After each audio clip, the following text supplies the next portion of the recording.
হঠাৎ করেই আবারও অস্ত্রের ট্রিগারে আঙুল রেখেছে ইরানের সামরিক বাহিনী। তবে কি ইসরায়েলের বিরুদ্ধে পুনরায় প্রতিশোধ নেওয়ার কৌশল সাজিয়ে ফেলেছে তেহরান? মাত্র 1 ঘন্টার ব্যবধানে সম্প্রতি যুক্তরাষ্ট্রের 8টি সামরিক ঘাঁটিতে প্রতিশোধমূলক হামলা চালিয়ে নিজেদের শক্তির জানান দেয় ইরানের সামরিক বাহিনী। আর এতেই উত্তেজনা ছড়িয়ে পড়ে পুরো মধ্যপ্রাচ্যে। তাহলে কি আরেকটি যুদ্ধের দ্বারপ্রান্তেই যুক্তরাষ্ট্র ও ইসরায়েল? প্রশ্ন হলো, কতটা শক্তি নিয়ে এবার ইহুদিবাদীদের বিরুদ্ধে যুদ্ধে লড়বে ইরান? যুদ্ধের উত্তাপ যেন কোনোভাবেই কমছে না মধ্যপ্রাচ্যে। ইরানকে ঘিরে প্রতিনিয়তই ষড়যন্ত্রমূলক পায়তারা চালিয়েই যাচ্ছে যুক্তরাষ্ট্র ও ইসরায়েল। তাদের লক্ষ্য একটাই, ইরানের পারমাণবিক ও ক্ষেপণাস্ত্র সক্ষমতাকে ধ্বংস করে দেশটির সামরিক শক্তিকে নির্মূল করা। কিন্তু সমঝোতা চুক্তি করেও যখন নিজের স্বার্থ আদায়ে ব্যর্থ হয়েছেন মার্কিন প্রেসিডেন্ট ডোনাল্ড ট্রাম্প, তখন ভিন্ন পথ অনুসরণ করতে চাইছেন যুক্তরাষ্ট্রের শাসক। তবে এক্ষেত্রে কি ইরানের সামরিক পরিকল্পনার সামনে টিকতে পারবে ইহুদিবাদীরা?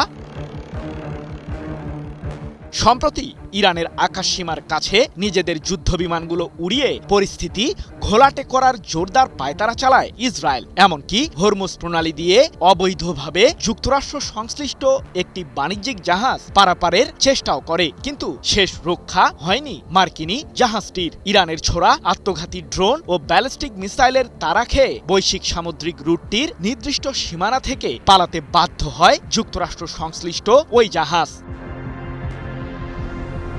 যদিও ঘটনার রেশ এখানেই শেষ হয়নি। চলতি মাসের 18 তারিখ ইরানের সাথে সমঝোতা চুক্তিতে সই করার পরও দেশটির উপকূলীয় অঞ্চলে থাকা সামরিক অবকাঠামোকে লক্ষ্য করে সম্প্রতি হামলা চালায় যুক্তরাষ্ট্র। তবে মার্কিনীদের এমন আগ্রাসী আচরণের জবাব দিতে মোটেও দেরি করেনি তেহরান। কুয়েত ও বাহরাইন সহ মধ্যপ্রাচ্যের বিভিন্ন দেশে থাকা যুক্তরাষ্ট্রের 8টি সামরিক ঘাঁটিতে মিসাইল হামলা চালিয়ে কড়া জবাব দেয় ইরান। ওই ঘটনার পরপরই ইরানের সর্বোচ্চ প্রতিরক্ষা বাহিনী আইআরজিসি এক বিবৃতিতে জানায়, আগ্রাসী শত্রুরা বারবার প্রতিশ্রুতি ভঙ্গ করছে। সমঝোতা চুক্তি লঙ্ঘন করে আমাদের 5টি উপকূলীয় সামরিক স্থাপনায় হামলা চালিয়েছে তারা, যার কারণেই মূলত ইরানও পাল্টা প্রতিক্রিয়া জানিয়েছে।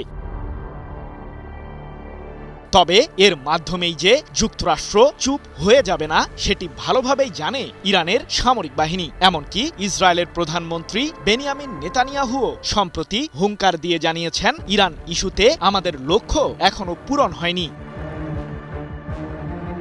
তাই তো আবারও অস্ত্রের ট্রিগারে আঙুল রেখেছে ইরানের সামরিক বাহিনী। এ প্রসঙ্গে দেশটির ভারপ্রাপ্ত প্রতিরক্ষা মন্ত্রী ব্রিগেডিয়ার জেনারেল মজিদ ইবনে রেজা বলেছেন, আমরা শত্রুদের কোনোভাবেই বিশ্বাস করি না। যুদ্ধবিরতি আবারও লঙ্ঘন হলে আমাদের সামরিক বাহিনী যথাযথ ও প্রয়োজনীয় ব্যবস্থা গ্রহণ করবে। আমাদের আঙুল অস্ত্রের ট্রিগারেই রয়েছে। 30 জুন এক প্রতিবেদনে বিষয়টি নিশ্চিত করেছে ইরান ভিত্তিক সংবাদ মাধ্যম মেহের নিউজ এজেন্সি।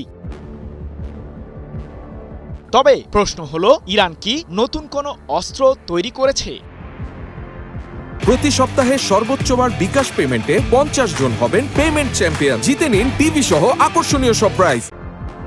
ইহুদিবাদীদের প্রতিটি পদক্ষেপের দিকে তীক্ষ্ণ নজর রেখেছে ইরান। তাই তো সম্ভাব্য যুদ্ধে আবারও যুক্তরাষ্ট্র ও ইসরায়েলকে লজ্জাজনকভাবে পরাজিত করতে ইরান বৃদ্ধি করেই চলেছে দেশটির সামরিক অস্ত্রাগার, যাতে রয়েছে আত্মঘাতী ড্রোন ও শক্তিশালী ব্যালিস্টিক ক্ষেপণাস্ত্র। এমনকি ইহুদিবাদীদের যুদ্ধবিমান হামলা মোকাবিলা করতে এয়ার ডিফেন্স সিস্টেমও তৈরি করছে তেহরান। শুধু তাই নয়, আন্তর্জাতিক বিভিন্ন সংবাদ মাধ্যমের দাবি, যুক্তরাষ্ট্র ও ইসরায়েলের ক্রমাগত চাপ প্রয়োগের কারণে পারমাণবিক অস্ত্র তৈরির পথে হাঁটতে পারে ইরান। সৃজন মাহমুদ, নিউজ 24।